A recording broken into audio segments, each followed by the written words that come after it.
When does your kettle whistle? Unattended emotions, they have to go somewhere.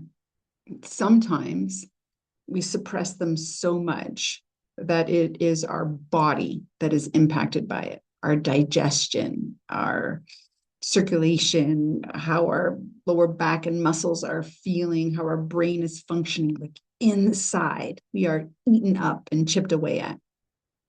Sometimes, though, unattended emotions build up and we simply have to let the steam out. And so our anger, our frustration, our annoyance, our loneliness, our exhaustion, our fatigue, it comes out with energy and the kettle whistles. Part of our abilities and emotional intelligence will be limited by a foundational skill of emotional self-awareness. The willingness to be able to attend to your emotions. And yes, I say willingness first, because a huge barrier and ability is wanting to pay attention to your emotions, wanting to give them space, permission to feel, as Mark Brackett describes it.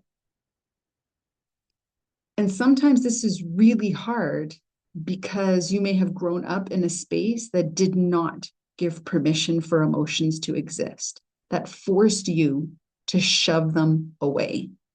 And now, as an adult, you're paying the price for it. Either in that when they show up and you have no control over them, the kettle whistles, or you continually are suppressing them and you feel sick.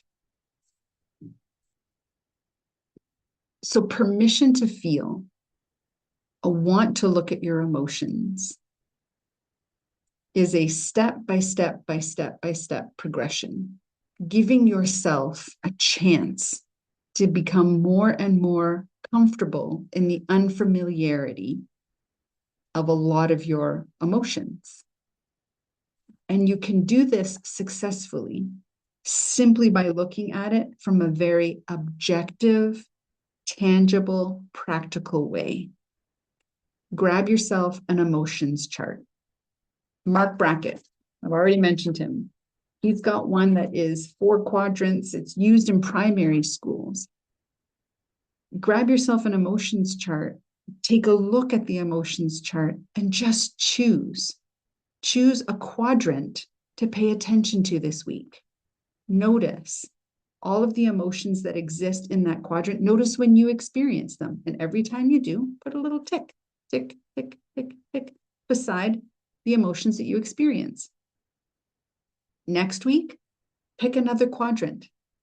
Notice those emotions. Tick, tick, tick, tick, tick. The week after that, for 4 weeks, give yourself time, permission to notice only the emotions that exist in a singular quadrant. And then allow yourself to notice all of the emotions in all of the quadrants. Give yourself permission to allow your emotional self-awareness to actually develop and grow. What you will learn about yourself is 1, you have the ability to notice all of your emotions. 2, you have the fortitude to be in the discomfort. 3, all of your emotions are impermanent. They do not last forever. When you give them some space, they dissipate. And 4, you'll feel better.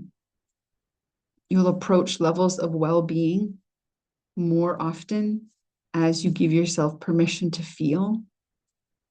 And when you do that, and you allow emotions to just run their course without fueling them or suppressing them, the kettle doesn't whistle so much.